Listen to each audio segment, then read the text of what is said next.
Now, in this example, we are going to talk about block lambda expressions. भाई lambda expressions दो तरह के होते हैं. It can be a single line expression or it can be a block expression. Again, I repeat, it can be a single line expression.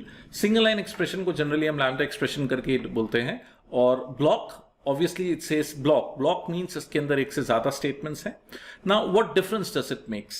Single line lambda expressions के लिए curly bracket लगाना compulsory नहीं है, लेकिन block lambda expressions के लिए curly bracket लगाना compulsory है. You need to mark the beginning, you need to mark the end, and obviously in Java हम बिगनिंग और एंड कर्ली ब्रेसेस से मार्क करते हैं, तो ब्लॉक के लिए आपको कर्ली ब्रैकेट से चालू करना पड़ेगा, कर्ली ब्रैकेट से एंड करना पड़ेगा. द सेकंड डिफरेंस इज, जब हम ब्लॉक लैम्डा एक्सप्रेशन बनाते हैं, हमको वैल्यू को रिटर्न करने के लिए रिटर्न स्टेटमेंट लिखना पड़ता है. मैंने बोला वैल्यू को रिटर्न करने के लिए रिटर्न स्टेटमेंट लिखना पड़ता है. That is the difference between lambda expressions and block lambda expression. So this example we are going to talk about the block lambda expression. मैंने एक functional interface बनाया. As usual, अच्छी बात है मैं उसके ऊपर annotation functional interface लगाऊं, नहीं लगाऊंगा तो भी काम चल जाएगा, लेकिन लगाना अच्छी बात है. Compiler will make sure कि इसके अंदर केवल एक ही मेथड है. मैंने फंक्शनल इंटरफेस बनाया न्यूमेरिक, एंड इवन रीडेबिलिटी के लिए भी बेटर है. भाई मैंने बताया in the previous videos also कि जावा में इंटरफेसेस के तीन काम है.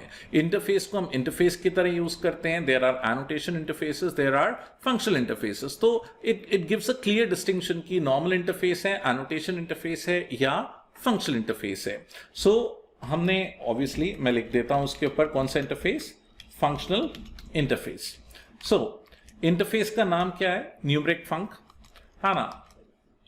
एनोटेशन इंटरफेस के अंदर फंक्शनल इंटरफेस के अंदर केवल एक ही मेथड होगा, और we are really not concern with the name, but we are definitely concern with what is coming in and what is going out. तो इंटीजर आ रहा है और इंटीजर जा रहा है. What is coming in and integer value, and what is going out and integer value.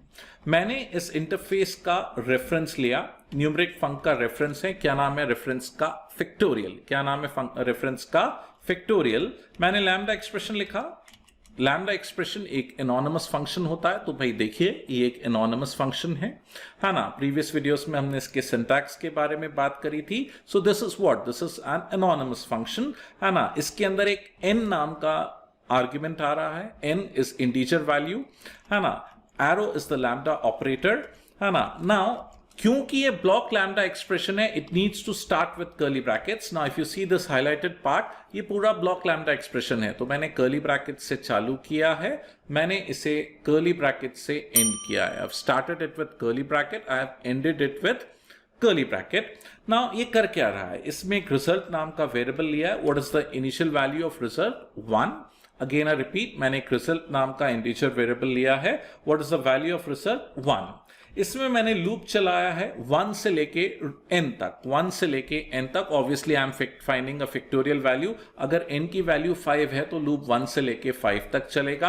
अगर n की वैल्यू 3 है तो लूप 1 से लेके 3 तक चलेगा है ना. मैं i को रिजल्ट से मल्टीप्लाई कर रहा हूं, प्रोडक्ट निकाल रहा हूं, और काय में डालता जा रहा हूं रिजल्ट में, काय में डालता जा रहा हूं रिजल्ट में. तो obviously I am finding the factorial value है ना, और मैंने वैल्यू को रिजल्ट में रखा और आखिरी में रिजल्ट को रिटर्न कर दिया.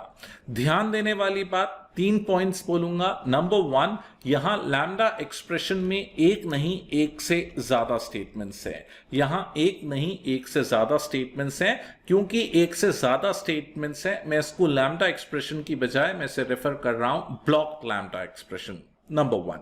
नंबर 2, ब्लॉक लैम्डा एक्सप्रेशन है तो आपको बिगनिंग और एंड मार्क करना पड़ेगा, तो मैंने कर्ली ब्रैकेट से चालू किया, कर्ली ब्रैकेट से एंड किया.